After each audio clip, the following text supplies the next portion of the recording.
Pernah nggak sih lo baca buku sejarah terus ada bagian yang rasanya aneh, kayak ada potongan puzzle yang hilang atau ceritanya terlalu rapi, terlalu sempurna buat jadi kenyataan, seolah ada sesuatu yang penting tapi sengaja nggak diceritain. Nah, perasaan aneh itulah yang gue rasain setiap kali dengar satu kata, Super Semar. Di sekolah dulu kita diajarin ini cuma selembar surat pentas 11 Maret, kedengarannya biasa aja kan, tapi coba pikirin lagi, coba dengan selembar surat ini seorang presiden yang berkuasa puluhan tahun bisa tumbang. Haluan sebuah negara nih bisa berbelok 180 derajat dan jutaan nyawa bisa terkubur dalam satu tragedi paling kelam di abad ke-20. Cuma karena selembar surat, kayaknya terlalu simple nggak sih? Dan disinilah kita mulai investigasi kita, karena di balik narasi resmi yang rapi itu ada sebuah cerita jauh lebih gelap, cerita tentang intrik operasi intelijen di sebuah kudeta sempurna yang disembunyikan di depan mata kita semua. Jadi pertanyaan sekarang bukan lagi apa itu Super Semar, tapi apa Super Semar yang sebenarnya. Oke, kita coba bongkar dari kebohongan terbesarnya dulu ya. Lupakan narasi bahwa Super Semar adalah proses penyerahan kekuasaan yang butuh waktu berbulan-bulan, itu salah. Dampak Super Semar itu instan, brutal, dan dieksekusi dengan presisi militer. Ini bukan transisi kekuasaan, ini adalah kudeta merangkak, sebuah kudeta yang nggak pakai tank di jalanan, tapi pakai sembah kertas sebagai senjatanya. Coba kita lihat timelinenya, ini gila banget menurut gua. 11 Maret 1966 nih, malam hari, 3 jenderal utusan Soeharto pulang dari Istana Bogor membawa surat yang baru ditandatangani Soekarno. Soeharto resmi mengantongi Super Semar. 12 Maret 1966, kurang dari 24 jam kemudian, boom, Soeharto atas nama Soekarno mengeluarkan keputusan paling ditentang Soekarno, yaitu membubarkan Partai Komunis Indonesia atau PKI. Pilar utama kekuasaan Soekarno dipotong habis. 18 Maret 1966, boom lagi nih, Soeharto lagi-lagi atas nama Soekarno menangkap 15 menteri kabinet yang paling loyal kepada Soekarno. Seketika Soekarno menjadi macan ompong, dia presiden tapi semua orang kepercayaan di pemerintah sudah disingkirkan begitu saja. Lihat polanya ini bukan manuver politik biasa, ini adalah eksekusi cepat, sistematik, dan mematikan. Soeharto menggunakan wewenang yang seolah-olah diberikan Soekarno untuk menghancurkan Soekarno sendiri.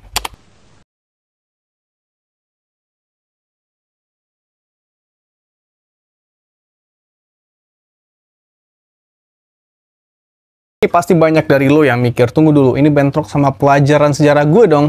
Kita puluhan tahun diajari lewat film, buku, dan upacara bahwa PKI itu kejam, luar biasa, dan Soeharto adalah pahlawan yang menyelamatkan kita.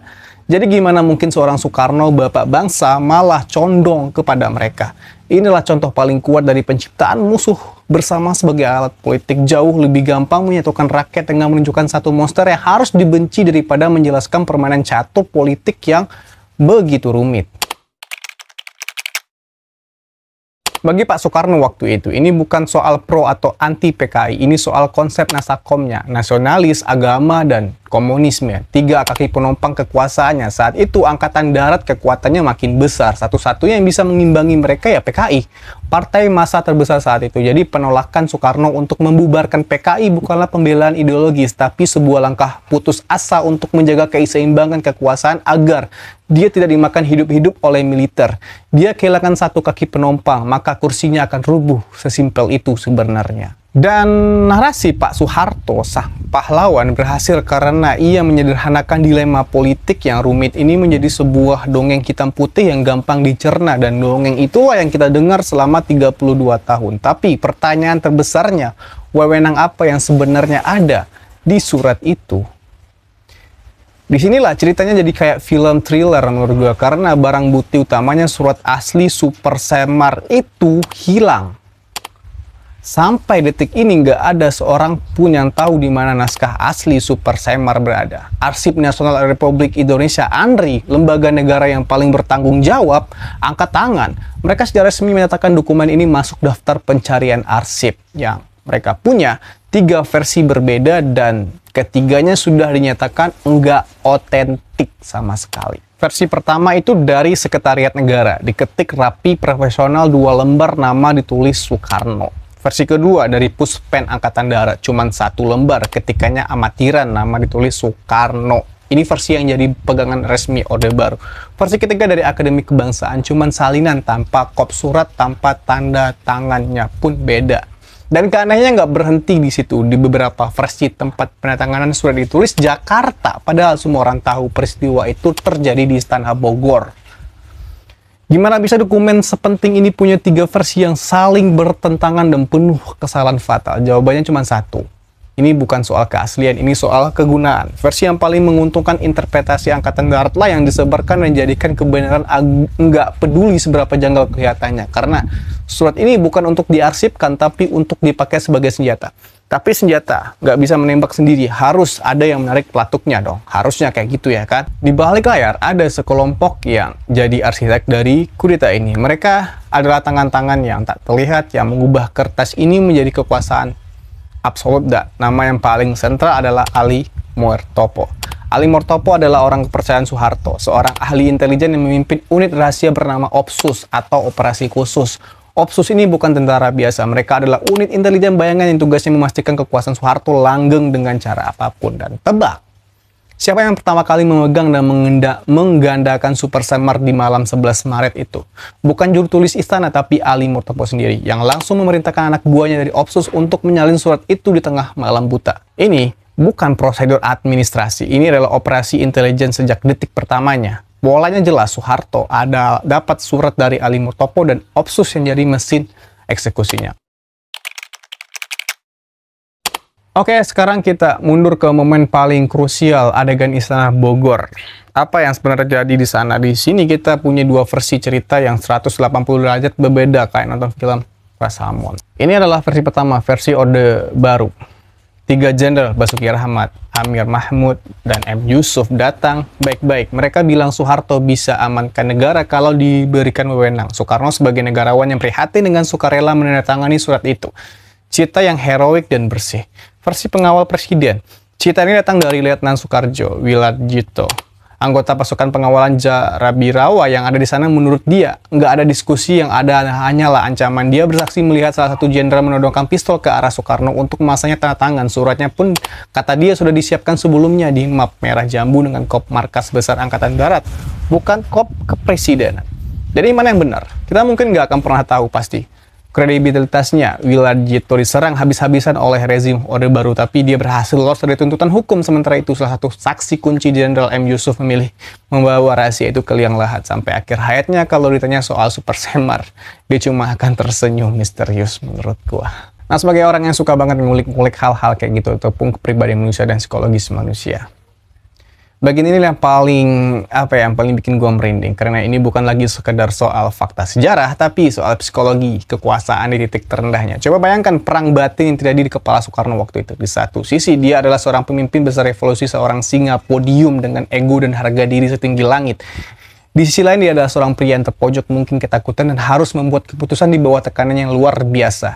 Apa yang terjadi dalam pikirannya adalah pertarungan antara idealisme, pragmatisme, dan mungkin insting bertahan hidup yang paling dasar. Sebaliknya, apa yang mendorong para jenderal? Apakah itu murni patriotisme untuk menyelamatkan bangsa yang kacau, ataukah itu ambisi pribadi yang dingin dan terukur yang dibungkus dengan jubah patriotisme?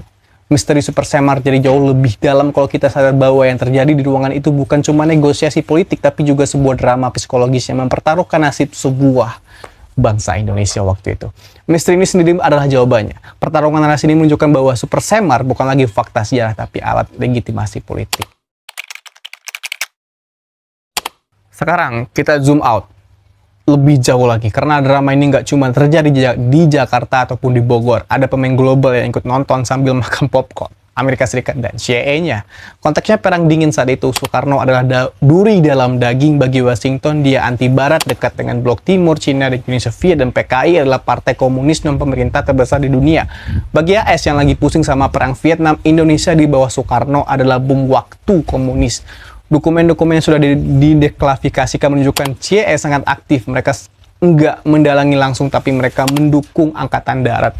Mereka menyuplai senjata, alat komunikasi, dan yang paling mengerikan, mereka diduga memberikan daftar nama ribuan anggota PKI kepada militer Indonesia untuk dibersihkan. Dan hasilnya, Setelah Super Semar, Indonesia berbalik arah total dari Pro Timur jadi sekutu setia anti komunis blok barat. Pintu investasi asing dibuka lebar-lebar. Ini adalah kemenangan geopolitik terbesar bagi Amerika Serikat dalam perang dingin yang tercapai tanpa satupun tentara mereka menginjak kaki di sini, di bumi pertiwi kita ini. Jadi apa benang merah dari semua ini? Super Semar bukanlah surat perintah biasa. Ini adalah sebuah mahakarya kudeta politik, sebuah kudeta merangkak yang menggunakan dalih hukum dieksekusi oleh unit intelijen rahasia terjadi dalam konteks perang dingin yang menguntungkan dan disempurnakan dengan cara menghilangkan barang bukti utamanya. Kekuatan Super Semar tidak pernah terletak pada teks aslinya yang hilang itu, tapi ada interpretasi yang tanpa batas. Ia adalah bukti bagaimana sejarah bisa ditulis, dibelokkan, dan dikubur oleh pemenang.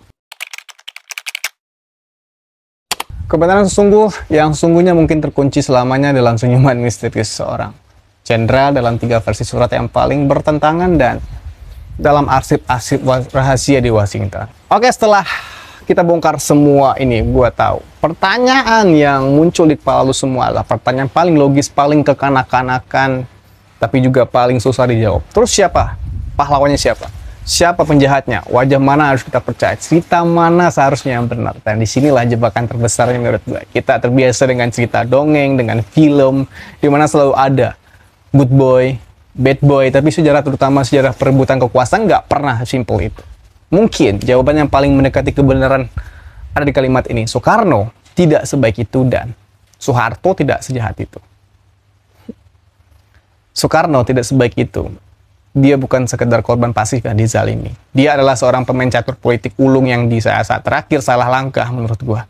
Penolakannya membubarkan PKI bukan murni soal ideologi, tapi juga soal strategi putus asa untuk mempertahankan sisa-sisa kekuasaan dari cengkeraman Angkatan Darat. Dia adalah seorang pemimpin besar yang pada akhirnya terjebak dalam jaringan yang kuat itu sendiri. Dan Soeharto tidak sejahat itu. Dalam konteks peristiwa ini, dia bukan iblis yang muncul dari neraka untuk menghancurkan segalanya. Dia adalah seorang oportunis politik yang jenius dan dingin. Dia tidak menciptakan badai G30S dan krisis ekonomi, tapi dia adalah orang yang paling lihai menunggangi badai itu. Dia melihat kekuasaan, kemarahan rakyat, dan ketakutan akan komunisme. Lalu dengan terukur merangkai semuanya menjadi tangga menuju puncak kekuasaan. Jadi kalau nanya siapa pemeran utamanya, jawabannya bukan orang. Pemeran utamanya adalah kekuasaan itu sendiri. Dan cerita ini adalah pelajaran abadi tentang bagaimana kekuasaan bekerja. Ia tidak peduli siapa yang baik atau jahat. Ia hanya peduli siapa yang paling cerdik, paling tegar, dan paling mampu memanfaatkan momentum. Dan pada akhirnya pemenang dari perebutan kekuasaan inilah yang berhak menulis sejarah. Mereka yang menang dan yang akan menentukan siapa yang dicap pahlawan dan siapa yang dicap penjahat. Ini ngingetin gue sama quote yang pernah gue tulis di IG kata Muji dulu. Serius. Gue pernah bikin omong kosong dengan aturan. Penjahat atau pahlawan itu hanya gelar bagi mereka yang kalah. Jadi gimana menurut lo?